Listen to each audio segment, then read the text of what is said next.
Welcome back, everyone, to another episode of the Otaku Gaming Podcast. We took a bit of a hiatus there. I was incredibly busy. I was incredibly busy. Yeah, and Robin was down with the sickness, but he's better now. Yeah, it was a bad Friday last Friday. Wasn't feeling. That's a shame. Mm-hmm. But at least you're better now. Yeah, much better, and in good spirits. Indeed. Why are you in good spirits, Mr. Robin? Tell us. My big parcel finally arrived. The controller, you mean? Yes, my PS5 controller. Yeah, past it as at time of recording, past 2 days, been messing around with the PS5, and there's a lot to say. Okay, where do we even start? First of all, how did you even manage to get a PS5, man? Like, no one has managed to get a PS5 except you somehow. How did you do it? Were you just lucky? The lore is that on that day, I remember the day our second ever episode, was it our second or third ever podcast episode? Was just after a big press conference. And you remember, like, the pre-orders went up even though they weren't supposed to. And I didn't sleep that night. That's the thing. I did not sleep that night. So it's paid off. It's paid off. It definitely has. I've got my unit here, and I didn't pay scalper prices or Zambian prices. I paid as close to retail as can be paid by someone. That's possible. Here. What's the total that you've paid so far? It comes to like 14. That's pretty good, actually. That's very good. Comes to 14. And the Zambian price is what, 30 something, or is that 20 something? 30s. My goodness. At least 30, 31. That's double profit. The thing is, from what I hear, actually, is that the Zambian resellers aren't even getting them at cost. They're also getting them at scalper prices. Oh, so that's why. So they don't know. They just think the PS5 costs. Yeah, because from what I understand, most of the Zambian retailers are getting them from Dubai as well. And thing is, PS5s are out of stock everywhere. So even like people in Dubai, they're not buying them from Sony or Amazon. They're also buying them from scalpers who sell them at $1,000 or $1,500. So that makes. So word to the wise is to just wait. Word is it's to wait or try and get lucky to get an Amazon drop. What was it like? Tell us the big news. Give us a play-by-play. And first of all, the thing is massive. As everybody says it. Like when you get it, it's gigantic. I think it looks better at a certain angle if you lay it on an angle where you don't see the disk drive, it looks nice. If you can see the disk drive, you'll be like, I don't like that. I have a strong feeling like if you were to get the digital edition, I really like how that looks. I think that's like the true best looking way to see a PS5, in my opinion. Yeah, I think that was like what they wanted it to look like, and then they tried to put the disc in there and I was like, it can't really fit, and they're like, But it's still good. I think it's. Yeah. Do you think it's gonna get a revised design, like its pro version or whatever? They always do 3 years down the line. Like a different GPU, or it's just gonna be like the weird slim stuff. Oh, a slim is guaranteed. A pro isn't. So we'll see how that goes over time. But anyway, that said, despite me saying that the bulge is ugly, I still I still like the thing. Like just looking at it, you kind of like fail to believe it. Like, wow, look at this thing. It's like it's trying to steal all the attention from everything in the room. It is an attention hog, actually. Yeah, it is very much an attention hog, and it is thankfully. First thing I can say is like compared to like after using a PS4 and being like, oh no, I'm using a PS4. I can't use my TV speakers because the thing is so loud. It's like this feels like a revelation. Like, wow, I can finally play my PS4 games and not hear a jet engine taking off. That's like the first thing that says, okay, that's amazing. One. Mm-hmm. That's actually really good. That's a big deal, actually. The noise is a big deal. Like, that's, for me, immediately, that's the first thing, like, I'm really happy about it. And this thing is, like, it's not loud. Yeah. So, yeah, at least that. Transferring process was not as smooth as I'd have liked. I managed to transfer over my saves using a flash disk. Is it a whole thing? Okay, flash disk. Okay, that's good. Yeah. And I had the option of transferring games either with a LAN cable or just putting them on an external hard drive, whichever is more convenient. And I chose the external hard drive. Mm-hmm. Unfortunately, while doing that, like a bunch of my DLC didn't transfer. So it's like I have to download some DLC. Okay. And that is not, you'd think, okay, it's just DLC. But now I'm going to go into a rant of a bunch of the UI things which I really don't like. Like, for example, on PS4 you could like download 3 things at a time. Uh-huh. Now it's like an Xbox, you can only download 1 at a time. So, I'm still, there's still a lot to download. I had an unfortunate power cut yesterday, so that also delayed my downloads. So try and get as much done as I can. So which game did you fire up first when you launched it? What was the first thing you did? First thing I did was transferring data, transferring the saves, transferring accounts. I've got like 4 accounts or something like that. So it's like, okay, I've got to transfer every single one of these. That's the problem with being a like multi-account user, and like it's like, oof. It took some time, and as you're getting around the UI, you just like you see things and you're like, wow, this is not as easy as it used to be. It's like, do you think it's easy to set up for like a layman, for a non-gamer to just turn that thing on, slap a game in? For a non-layman, they just use a LAN cable and then do the direct transfer. But like for me, who's got many accounts, it becomes hellish. It's a whole thing. But that said, okay. Like it could have been worse, I feel. It could have been worse, but like, in the end, all the saves and stuff did get over there safely or recognized. The games, for the most part, apart from the DLC thing, they're all recognized, and that's good. And they are running. And so what game did you fire up first? The packing game, Astro's Playroom.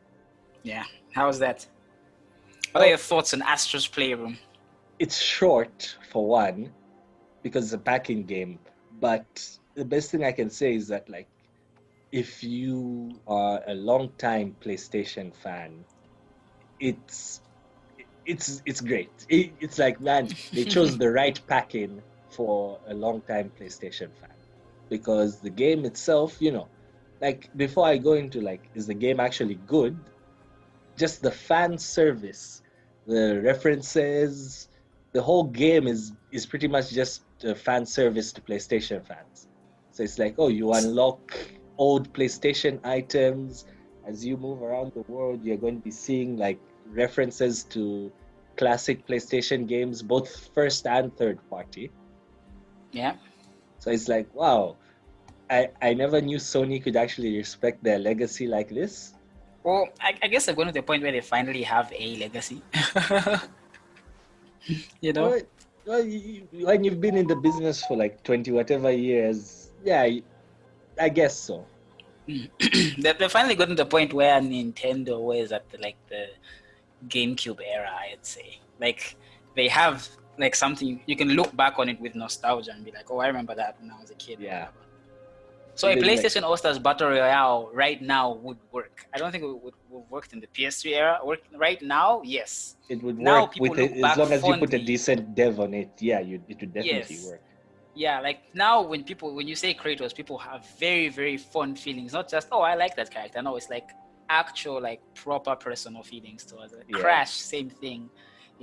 Sly Cooper, same thing. People have real proper emotional attachment, the irrational type of attachment that people have towards the Nintendo characters can now be applied to some of the Sony characters. So I can see why the Astro's Playroom little Easter eggs have the same effect.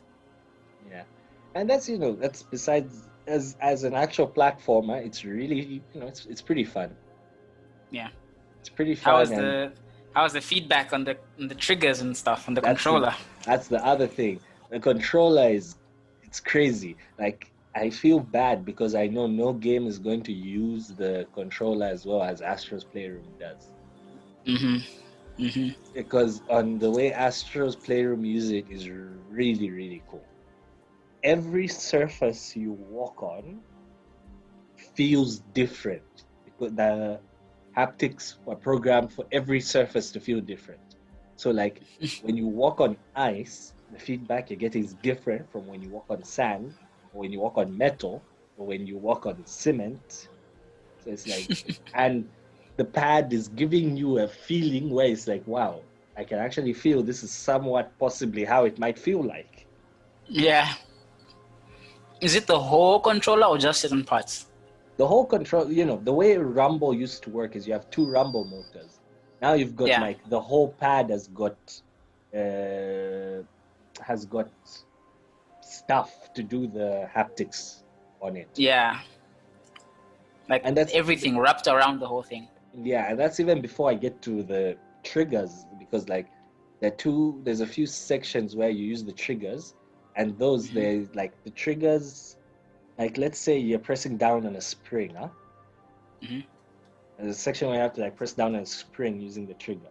So it's like the spring resists a bit, and then it goes down all the way a real spring would. Oh yeah, like it. Okay, yeah. So the trigger actually conveys that. It's like, wow, this is really cool. And it's not just that. Like cool. The part where you have a bow, it's like, oh, so it's how a bow is. Yeah, drawing gets the bow. Harder as you pull. Gets harder as you pull. There's a part where you have a gun. It's a machine gun you hold to fire, but every bullet that comes out, the trigger like goes back up a little bit, so it's like ka. That's very cool. I think it won't be as used as extensively, yeah, but they will use some of that stuff. Like I feel like as a dev, you play that and you're like, this is cool. I have to at least have one feature of this, like at least one. Like the haptics are easier to implement, definitely, but like not many games will use it as well as Astro. The triggers are nowhere near as easy to implement, but those that do, I think they'll be like, wow, this is great. In general, they'll be easier. They'll be the harder thing to use. Less devs will use them, but I think the triggers make an easier first impression. The haptics, you really have to try to make them really stand out, but the triggers will make those will probably have a more tangible effect on immersion and game. Like that clip I saw of the Call of Duty gun thing. I hope that was real. Yeah, that looked very, very cool. When I was using the machine gun in Astro's Playroom, I kind of got the same thing. I was like, oh, okay, I see what they mean. Yeah. Well, that's cool. That's very next gen. Yeah. So, what about the system to you have you like seen and gone, oh, next gen? Like, has it been the visuals? Has it been the controller? Like, is it the whole package? What about it has made you go, wow, this is definitely not a PS4? Well, for me, the first thing is that it's quiet. But like in general, like I never had a Pro. I had an Xbox One X for my, advanced console. Never had a PS4 Pro. So it's like checking out a bunch of my PS4 games, seeing them run even better than they would on a Pro on PS5. It's like, wow, this is kind of amazing. Which one did you try out? So you tried out a back compat game? I've tried like a bunch of them. Digital or disc? Digital. Okay. So like, are they all digital actually? How does this work? Do you just put the disc in and it works? So what? If you have a disc, you can just plug in a disc. And then it will play. It gets the advanced features, or it just plays like the PS4 type? It will basically, it's like we said, it will play like it's on PS4 Pro, but if it has dynamic resolution or unlocked frame rate, it will boost those to as far as the GPU will allow it. Okay. So you don't have to download anything extra if you want a boost or anything. Well, if the game had to get an update to use PS4 Pro features, then yeah, obviously you have to download. But it's like it will run it to the best of the console's capabilities the moment you put it in. Okay. So like, I tried God of War. It's like, hey, this runs at 60 frames per second now. This is amazing. That's cool. That's very cool. But as I said, I think it's time for me to rant about the UI. Okay, so let's start something simple. You know how in PS4, if you'd hold the home button, you'd get that quick sidebar menu, right? Yes. Now that sidebar menu has been converted to the control center, okay? And what is the control center? The control center is what you get when you do a single press. Oh, okay. Mm-hmm. So now, if you had a memory of, okay, single press home, long press, quick menu. Now it's reversed. So it's, little things like that, which are like, okay, this will take some time to get used to. Now, if I want to go to the home menu, I have to hold. Well, now you know how the Japanese feel about the whole circle X inverted thing. I'm hearing they actually rolled back on that even. So they might roll back on this one, but I haven't seen any talk Nobody's on it, so complaining about this. Yeah. But, it's just like a bunch of small changes which are like, why would you do this? So remember how in PS4 there's that top bar where you've got like your downloads, your friends and all that stuff? Yes. Now all that stuff isn't on the home menu anymore. Now all of it is in the control center. That's okay, I think, because it was weird to me in the first place that the downloads were way off on the side. Yeah, so that may sound okay to you, but what Sony goes and does is that they don't put the settings menu, the most important of them, they leave it up there. So it's like, why would you do that? I guess you just have to learn how the layout works again. So Don't you think that's a good thing, though? Don't you think that changing the UI at least makes you feel like, okay, they're trying stuff instead of just leaving it the same? Isn't that the complaint with the Xbox Series X? Yeah, it's true. I like that same? they changed the UI, but you can definitely tell that it has come in very hot. Because there will be system updates. Yeah, there'll be down updates. the line, I'm sure. There's small annoyances. For example, on PS4, you know how you've got your home menu has got either all your games or you can limit it to just a few games on that one single line. You know that, right? Mm-hmm. Mm-hmm. And then if you want to go to the end of the line, you press R1 and then you'll have access to your complete library. That is every game installed, right? Yes, I love that. Now on PS5, this process is it's just so many things which make it so much more annoying. One, this time if you press R1, you don't go to the end of the menu, you go to a tab for media application. As in like music and stuff? Videos? Yeah, they've separated videos, music and stuff from your games into two separate tabs. So if you press R1, Wait, you can put videos on the PS5 now? Because you couldn't on the PS4, right? By videos, I mean like your Netflix and all that stuff. Oh, that stuff. Okay. So now if I want to go to the end and access my entire library, I have to scroll the way there. I can't press R1. There's no like quick zoom to the right, zoom to the left button. Nope, there isn't that anymore. So what about the touchpad? Doesn't do anything. You can't like swipe and then zooms. Nope. But can you use the touchpad to like move left and right? Yeah, you can only use it for typing. Like moving the keyboard when typing. But that seems like a waste of a feature. Yeah, it is. But their solution to this was that we'll say, okay, now we'll make that panel with games only have 9 games on it. So you can't have your panel have all your games anymore. I mean, there only are 9 PS5 games. Yeah, I've got 56 games on my external HDD. Thank you very much. So you've only got 9 games. So it's like, okay, fine. That means if I want to access my complete library, I've got to scroll all the way to the right. I can't press R1. So fine, I'll scroll all the way to the right. The next small annoyance, when you scroll all the way to the right and you press on your library, it doesn't show you every game that's installed. Instead, it shows you every game that's on that account. So that I means think I my have to PS4 press does that again. as well. Isn't that just a sorting thing? There's nothing that just says sort by installed, sort by. I'm getting to that. It gets worse. So you click on game library, then it shows you your collection. Your collection sorts out the games by the ones you played last, but it's only games on that account. So you have to press R1 again, and then you get a tab which says install. So then it will show all the games installed regardless of the account. Right. Now you'd think that, okay, when you go into the installed tab, it will sort out based on what you played last. Wrong. It sorts out by installed date.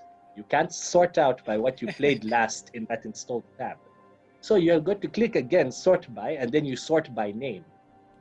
And that's when you can get them in alphabetical order. But if you exit the library and click back on the installed tab, you have to sort by name again because it doesn't save your sorting settings. So it's like there's so many minor quibbles which are like, this is a nuisance. Why should it be this annoying to get to the stuff I want to get to compared to how intuitive it was on PS4? Man, if the menu is that bad, I'm worried about the PlayStation Store. Have you used the store? The store is fantastic. Okay, so they've changed it up, or it's the same? It's integrated now. It's no longer an app. Great. Does it mean it's smoother, faster? What does it mean? Okay. In general, they for all the complaints I've had about the UI, the thing is fast. Like it's smooth, it animates nicely, and all that stuff. That's great. How fast? Like Apple fast, or just fast for a console? Fast for a console, I guess. The UI is fast, but like there's just those small quibbles coming from PS4, and it's like, this is really annoying. I don't like having to like adjust like this. This is like, ugh. But there's other niceties they've added. Like for example, when you earn a trophy, captures a video now, small video. You can turn it off. Every trophy? Yes. Okay. And this just comes. This is default. Yeah, that's by default. Yeah, to turn it off, is it like a whole go into the settings and find this particular thing, or is it easy to find? Or will it tell you we've taken a video, press the PlayStation button to deactivate now or something? No, you have to go into settings. There's a setting for captures, then trophies, and then you can choose if you want to leave it on or off. Okay. That's still pretty good. Not gonna lie, that's not bad. And it's other lots of small things like, when you press your capture button, capturing your game footage. Before on PS4 it used to be kind of convoluted. Now it's like it feels much better, where you can choose to save a short clip, you can choose to save a long clip without having to, you can set your default saving time, where if you want one button save, that's there. I still set that at 30 minutes. But if I want to just record maybe the last 5 minutes or the last 15 seconds, there's an option, if I hold the create button, to just save, a small clip, stuff like that. So it's like, that's very handy, actually. Because not everyone wants to save long 30-minute clip, or wants to save a long 30-minute clip and then edit, you trim the rest out so that you can get that small bit you wanted to see. Now you can just save like last 5 minutes, last 15 seconds, last 30 seconds. Yeah, the only way I used to be honest to save videos shortly or whatever was if I'm doing a Twitter one. Like that's the only way I was able to like trim a short one, unless I just never knew how to do it properly. But yeah, that's how I figured to do it on PS4 anyway. Yeah. So now that it's just in the thing, that's fine. Like it's just a short one in your PS4. That's very cool. So that's like one of the niceties I noticed immediately, because I capture a lot of footage. So like, wow, that's a nice thing to have. Is the social media integration still there? It's exactly the same. YouTube, but they removed the Twitter, Facebook thing, right? Yeah, Facebook was removed some time back, because reasons. But when I transferred my account over, like it's still recognized, it's still saved on my Twitter and YouTube integrated. Oh, so you didn't have to log into Twitter I didn't have again. to log into my Twitter again or anything like that. I could just share immediately. Nice. So I think like, if you transfer your account over, it's like really, okay, everything has transferred. It transfers a lot of your settings and, anything that could be transferred probably does transfer, any preference. Have you tried going back to the PS4 after moving to the PS5? Like, does anything weird happen to the account when you go back? Nothing. Exactly, because like even game sharing, it works. It's still basically the same. Like it's like it considers the PS5 as its own separate system. So you can have a PS5 activated and a PS4 activated. So technically, you could have, I guess, 4 systems for share. For game sharing your PS4 games, you can basically do 2 PS4s, 2 PS5s, in theory. Oh, okay. That's cool, I guess. That's very cool. Yeah. It's very, very cool. The transition has worked out pretty well. I'm still downloading like DLC and games and stuff. But like I've got my staples set, I've got my Project Diva installed, works beautifully. It's now in 4K. As it was always meant to be. As it was meant to be. Yeah. So I'm settled for now while the games download, and then I'll play some back compat PS4 games while the PS5 games download. Yeah. Have you tried Demon Souls? You got yours with Demon Souls, right? No, this is what I'm saying. I've got download all that stuff. Oh, okay. Even Miles still. Yeah, Miles is at 10 gigs out of 39. That's small. I was gonna ask about size. The PS5 version of Miles is smaller than the PS4 version. Yes. That is a godsend. Holy moly, that's great. I hope that's like all games. I hope the PS4 games is the biggest games will ever be ever. I really hope so. Oh, I think it depends on the developer. The developer has to care. Insomniac are first-party devs, so obviously they'll take advantage of the decompression tech. You can't trust Activision to do that. I mean, yeah, but with the backlash, there should be. They're definitely like aware. I'm sure that they're working on that. I hope so.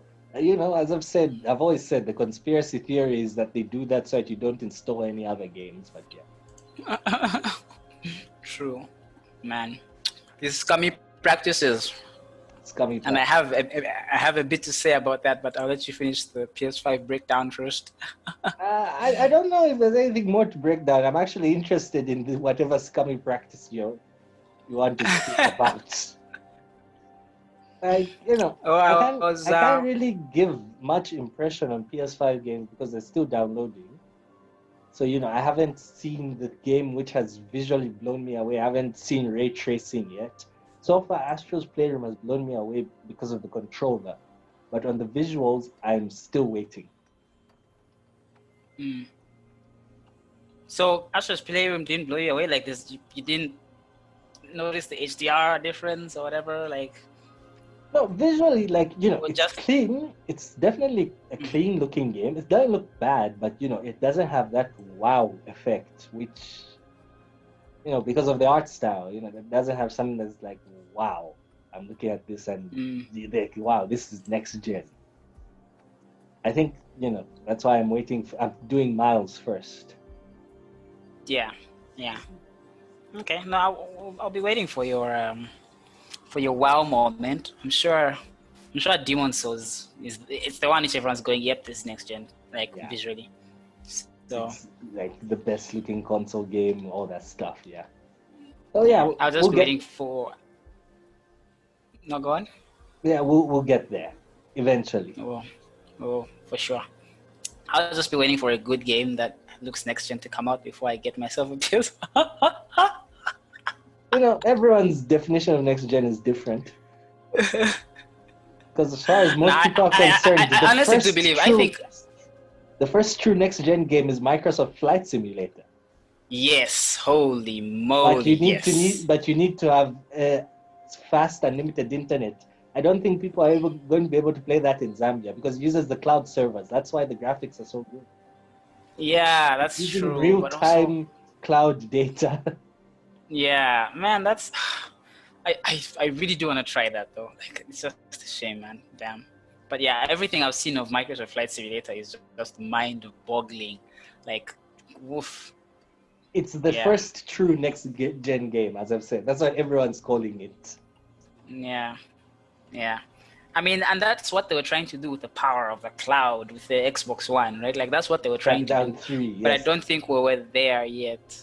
Now with Flight Simulator on PC, we're definitely seeing it. Like, this is what they meant. This is what Yeah, you can get having like a game consistently online during real-time weather map data to help with rendering the graphics. That's how you yeah. get Flight Simulator looking as well as it does. Yeah, I mean, I hate to be that guy, and I know that people have said consoles will be there forever, but I really do think that as internet becomes cheaper and more accessible, we will eventually get to the whole point of we're using the cloud to play video games, and they're all like Microsoft Flight Simulator kind of. I really do think we can get there. Maybe Think next so. 15 years, maybe 20 years, I don't know, It's but we'll possible. eventually get there. Well, I guess thanks for the breakdown. We'll be waiting to hear more as your As games time goes on. downloads. Yeah. Yeah. Yeah, I just want to talk about a few things, something that is very near and dear to me. The studio Bioware, the makers of Ah. Mass Effect, Dragon Age, Baldur's Gate, Neverwinter Nights, you know, the RPG guys. Oh, and Anthem. And Anthem. Anthem. Two studio heads have left Bioware. They left on the same day at the same time. One of them is Casey Hudson. Yes, he's left again. He had left just before, or just after Mass Effect 3 launched. He left the company, and then he came back to save Anthem, which he tried.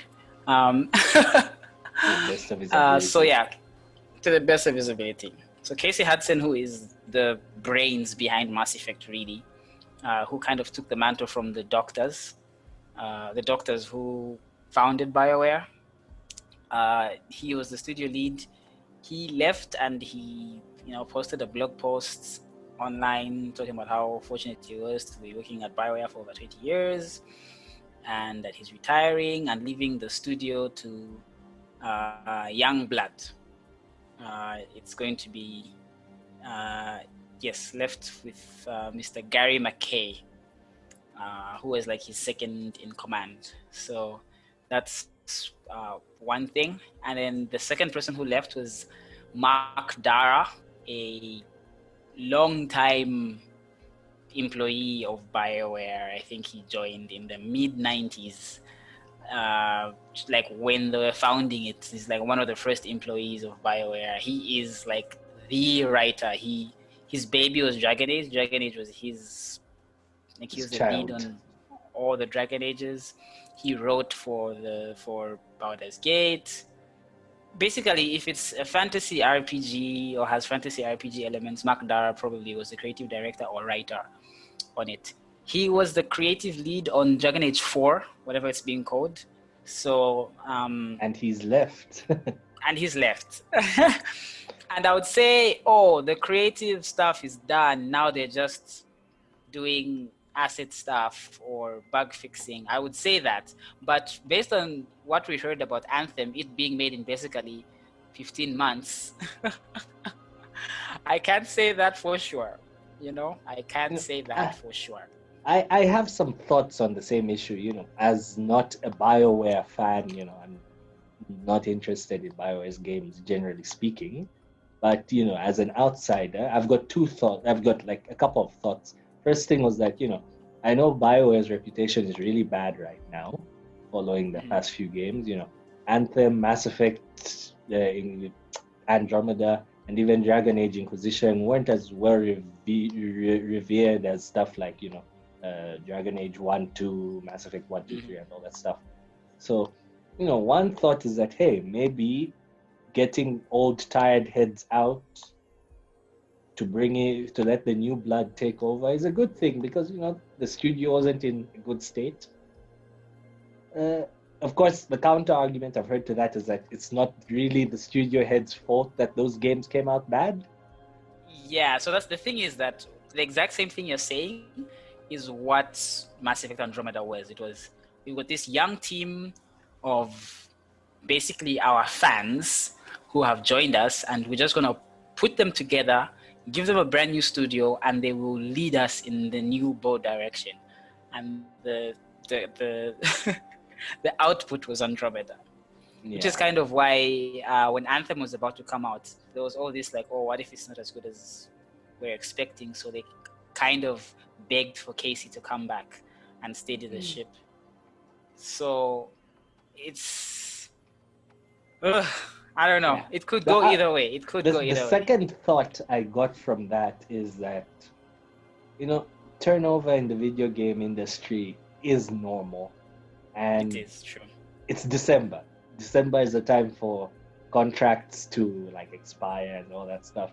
So you're going to hear a lot of stories of, X person left this studio, or X person is joining this studio around that. It's December, January, that's when you hear a lot of that stuff. And that goes into the other point, the game industry is, it's a high turnover industry, sure. But, these guys have been there 20 years and this stuff happens, people leave. I think, I don't think it will have as profound an effect as you think, because as far as we know, they haven't left on bad terms. You can tell when somebody leaves on bad terms, Hideo Kojima. But yeah, in general, when somebody leaves, they do it because they've left a good team behind. They know that, okay, everything is in good hands. You can tell this guy's been forced out because of, how shaky the details might be, or you can tell that, stuff like that. No, that's true. I'm the problem is that with the way Bioware, the state they're in right now, they not are what you EA's, want to hear. Yeah, they are EA's big single player. They are a prestige studio, or they were, right? So having your big guys leave your prestige studio is oh man, basically Bioware has got one more game to keep their reputation steady. They've got one, whatever they release next has to be game of the year. Basically, that have to be good. It has to be. I know a lot of people are saying this is BioWare's last chance. I've definitely heard that. This is their Final Fantasy moment, This is it's gotta be iconic, Yeah, I know what you mean. Yeah. So with two of their leads leaving, it's oh my God, will they manage? Will they manage to do that? I think BioWare will continue to exist. The name has such, it's an important brand, TM. But as a prestige studio, if the next game is even just okay, if the next game is just a good game, I don't think it's gonna work out well for them, considering how EA is. I think all it has to be is solid, with something to give fans something to be excited about. Let me give an example. The Final Fantasy brand in the West after FF13 was, there was definitely some backlash. Yes. And the sales of the sequels to FF13 were definitely less. And so when FF15 came out, despite a lot of backlash from fans about the game, and despite the game having issues it had development issues, definitely, stuff like that. Its development issues, as well as its how that impacted the final game. Whether you like it or not, the game ignited something. There was a level of positivity from FF fans because the game was so it was kind of wild. It was weird in a lot of ways. Yes. But it reminded, the classic monster design, that weird feeling of a journey with your friends and whatever, that sort of stuff did, it brought back a lot of sense of hope that wasn't there when FF13, 2, and 3 were coming out, if you know what I mean. Don't you think, though, with FF, I get what you mean. It's a good example, but I think it's not the perfect example because I think the one that did a lot of heavy lifting for Final Fantasy was 14.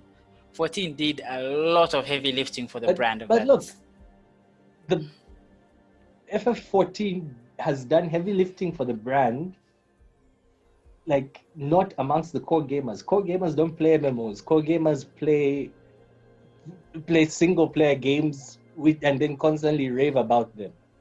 The people the meme was always that, man, why are you guys arguing about what's the best Final Fantasy when the best Final Fantasy is a game that you're not playing? It's 14, yeah. Yeah, it's like you guys are not, I know 14 is a commercial success, but like the people who play FF14 are probably not the people who are constantly complaining about, oh, FF is dead and all that stuff. True. So, yeah, as I was saying, FF15 did something for the brand after the 13 trilogy. Like, okay, yeah, I think we can be excited again. And then, it's gone from strength to strength. 7 remake was well received, and the hype for FF14 is very high. And yeah, very well received. FF15 is like, it's sold more than 13 and 14 already. So yes, it's like, not 14, sorry, 13 and 12, the previous two. So it's like, definitely that game struck a chord which 13 didn't, even though the game was not perfect. And that's the point I'm trying to raise for Bioware. I don't think Dragon Age 4 has to be perfect. I just think it has to be good enough to strike a certain chord with people that, that it really appeals. That even though there'll be that vocal group which is saying that, man, this is the worst thing ever, at the end of the day, people will be like, there'll be a lot of people who fondly remember the game. Okay. Yeah, you know what? You've convinced me. Yeah, I think it doesn't have to like be a knockout. It can just be like a very good game. Yeah. It shouldn't have something which people should meme about. Like, everyone was memeing Mass Effect Andromeda's facial things and the glitches. It shouldn't have that stuff. It should be like, wow, this is solid. This should have something like, which the social crowd can grab onto, like, a catchy, lovable character or something like that, where everyone can latch onto. FF15 benefited from that. Stuff like the Outer Worlds benefits from that. So if you get something like that, that's what you need for if you want people to remember Dragon Age 4 fondly, like from the off. Yeah. Well, yeah, you've convinced me. I hope that we get a good game out of them from this news, and I hope Casey and Mark. I know Mark's definitely gonna join another team or something. I don't think he's retired from games, so I'm looking forward to that. The other thing I wanted to talk about was that the big game that everyone's been waiting for is coming out next week. However, review codes are not out yet. Yeah. So the thing is, last week I saw the guys who do PR for CD Projekt, like the lead of, I think I called it Evolve PR or something. He released a big article, blog statement thing talking about how to get codes, how to not, why you get codes and why you don't get codes. Basically going over the usual nonsense of, okay, not nonsense, just the common sense stuff of, oh no, you have to reach out to us, we have to know that you're reputable, you have to know how big your reach is. And then it's also some subjective stuff like, are you nice to us, are you not? That's what, and then also, embargo stuff, devs knowing whether the game is good or not, just going through basics of who receives codes when and why, right? Very basic stuff. So I thought nothing of it. However, I'll However, just let me say, finish. okay, yeah, However, seeing a bunch of big reviewers from big sites, big sites, going, I haven't got the code yet, and I'm hearing that this game is at least critical path, maybe 100 40 hours hours long. Well, like 40, I'm being generous, right? Like if you said you're just not going to do any side quest whatsoever, I'll be generous and say 40 hours. That's still a lot. Because here's the thing, I write game stuff. When you send your script to your editor, they read through it and send you back notes larger than your script. than your script.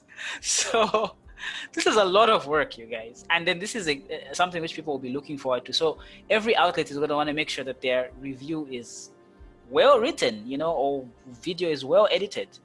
And how will the review be good if they just have a week to do, first of all, play the game, think on it, critique it, write it, upload it?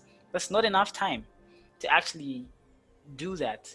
And then the other scummy thing is, apparently, influencers have had the game for at least 2 or 3 weeks now. Yeah, I did want to talk about this. I did. I'm happy. And the funny thing is, I remember there was a whole hoopla about. I remember we had a spat about this on Twitter. There was a whole thing about, oh no, people protecting CD Projekt when that article came out, and the people who were protecting CD Projekt somehow are the ones who've had the codes this entire time, and that's so weird. Yeah, I saw one guy say that, hey, CD Projekt are going to make, it's not just enough to make employees crunch, they're going to make reviewers crunch to get their reviews out. But like this whole issue, I don't think the quality of the game is in question. They're not hiding their game. The game is good, but it's just about them trying to control the narrative as much as they can.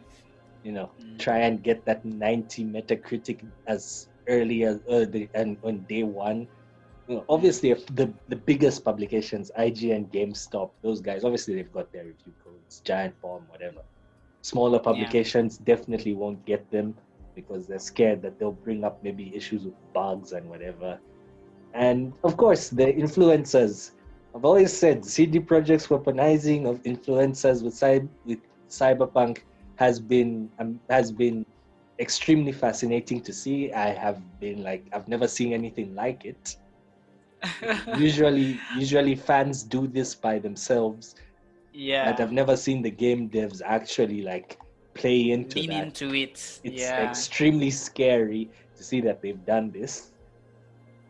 And then now we're going to see people with their $700 Cyberpunk goodie bags and Cyberpunk gaming chairs. They're going to give their reviews calling it the best game ever, and it's like, man, I can't take it seriously. I just can't. It's a shame too, because I always give the example of, for me, my favorite launch or whatever was the original Tomb Raider, and I feel like this is one of the reasons why I would defend that game till, oh my god, I would defend that game. The review codes for Tomb Raider, which is, I think, I 100%ed Tomb Raider. It took me at least 50 hours, maybe 40, to 100% Tomb Raider. And that game is it's like Uncharted. You can finish that game in 2 days, 10 hours, maybe 12. And they gave that game a month away. The reviews came out 2 weeks before launch. The Tomb Raider reboot reviews were out 2 weeks before the game was coming out. And it was 85 or something. And I was like, this is amazing that they gave out this game ages ago, and they just trust in themselves, they trusted that the game will speak for itself. I don't know why more games just don't do that. Why doesn't every game just give, we should have reviews 2 weeks before launch, so that all the discourse is out the way. By the time you're getting the game, it's now just fans. You're not mixing fan discourse with critic discourse. I prefer that. And it shows just a lot of confidence in your game. Oh, look, as I've said, it's never about the quality of the game. Breath of the Wild is the most revered game this generation, and reviews went up the day before it came out. True. So I don't think it has ever been about the quality of the game. Demon Souls never, review codes for Demon Souls went out the day it came out. Last of Us, it was 1 week. I think whether or not review codes come out a day before or whatever, that doesn't matter. It's just that, you've got to look at CD Projekt's situation within the context of itself, and that's when you see, okay, this is scummy. I don't have any issue with sending review codes late, really. It's just, the context of CD Projekt situation makes me, it's like, like disappointed but not surprised. Yeah, that's a good one. Disappointed but not surprised. That's a really good one. It'll be very interesting to see how that game reviews. It will review excellently, definitely. I think excellently. You think so? Yeah, I've got a feeling there will be some. There'll be outliers. Yes, I think the outliers will be there, but I think the highest reviewed games this year so far are Last of Us and Hades. Not counting Persona 5 Royal because that's it's an enhanced re-release. That's the actual highest reviewed game of the year. But beneath that, it's Last of Us Part 2 and Hades. Those are 93 average. Yeah. So I think it's got a shot at hitting that 93 as well. But I think 93 really? I think it's going to be 85, 88. No. 85 is too low. I'm thinking minimum 89, maximum 94. But outliers. Damn. Here's the thing. We will not get a good idea of the final score early because Last of Us, when Last of Us just dropped, its initial meta score is 96. Yes, I remember that. And, now that everything has settled, everyone has reviewed it, it's settled at 93. That's what The Witcher 3 is at. It's at 93. So what I don't think it's going to be as revered as The Witcher 3, man. Here's the thing. I think Cyberpunk is going to get off to a much better start because they have selectively chosen who to give review codes to. Okay, yeah, true. So true. When Cyberpunk... They want that first push to be high and then it will start going lower. That's what I was saying, that they want that day one score to be ridiculous. And then, and then a lot of publications will do reviews in progress because, they are not finished. And at the end of the day, where it will settle, maximum where it will settle, I'm thinking 94, maybe. Damn. I think the outliers are going to definitely complain about performance on the base consoles because definitely the review codes they're sending out are for PC. Yes. So it will be these people are playing the optimal version. But then maybe console specific outlets like a PlayStation outlet. Maybe they won't play it on PS4 Pro or whatever, but they'll see that, hey, this is not the best experience. It's buggy and all that stuff. So, yeah, I think, it's got the potential to be the best. When the early reviews come out, it's going to be the best reviewing game of the year, hands down. Unless, barring some crazy, the game actually sucks twist. But, they've chosen their outlets very carefully. They know who they've given codes to for a reason. Yeah. So early reviews will be super positive. Then it will, then things will settle. Yeah, true. Well, I just thought those were two interesting things that I noticed. Yeah. We'll wait for December 10th. I'm debating where to get it. On my PC first or... Look, man, you've got a base console, so I'll just say maybe go for your PC. Yeah, I'll probably do it on PC actually. Considering they delayed it because base console stuff was bad. Mm-hmm. Yeah. I'm as I've said, I'm waiting this out. I want the full next gen version to come out. Yeah. So, I'll watch from the side. I've got no problem with spoilers, so I'm going to spoil myself rotten. You'd have absolutely no problem, man. I cannot stand spoilers. I cannot stand them. I have got a much more lax spoiler policy than most other people on the internet. Goodness gracious, I cannot stand spoilers. Like You know, it actually, of course, it actually there's- ruins it for me. as I've said, okay, look, there's some things which maybe I don't want spoiled, but like generally speaking, my stance on spoilers is not it's not as stringent. For example, when Yeah. the Last of Us 2 leaks were happening, I actively Uh-huh. spoiled myself, and that made me more excited for the game. Were the spoilers even like legit? Weren't most of them like false? No, there was the fake leaks, but there were the actual clips. You know, they showed the clips of the big thing. Oh, they showed the clips. Oh, okay. Mhm. So, you know, when that stuff came out, I got even more excited. You know, it's like, wow, this is what You I know, want to I do. guess I guess I would be excited as well if I saw that happening. I'd be like, "Whoa, they actually went for it! Awesome! Let me get into this then." But yeah, in Although I would have been general, mad. I would have been mad if that was like the ending. Like if I thought this is how the game ends, that would suck. You know what I mean? Yeah. But you know, as I've said, like in general, I'm much more lax on spoilers. So I'm definitely going to spoil myself on Cyberpunk. Like if the story Did is you- god awful, I'm definitely going to want to find out why it's god awful before playing the game. Did you play MGS5 on launch? No, I spoiled myself for that one too. Are you serious? The twist ending, you spoiled yourself the twist Yeah, I ending. knew that stuff before I played. Oh my god! And it didn't affect the game for you at all. Not really. What? Because you know, I enjoyed MGS5 for Really? the gameplay. As you know, Yeah. as I've said, man. like you know, I'm much more lax with spoilers than other people. Even Final Man. Fantasy VII Remake, the much lauded one, I spoiled myself beforehand, you know, on the weird things that happen. There's only a few things where I actively say, okay, I'm definitely not spoiling myself. Which ones have you chosen not to, and why? I'm very curious. If I choose not to spoil myself, it's because the leaks are usually not easy to find. So basically, if you just don't have access, is how you want spoilers. Sometimes, like, for example, Kingdom Hearts 3, I didn't spoil myself despite there being leaks because I knew, like, hey, you know what? I'm going to play this day one. I think it's fine. I'll wait it out. Last of Us, the leaks came out months before, and I was like, I can't avoid this. Okay, I can avoid this for so long, but I think it would be much more fun if I saw this now. For example. Yeah.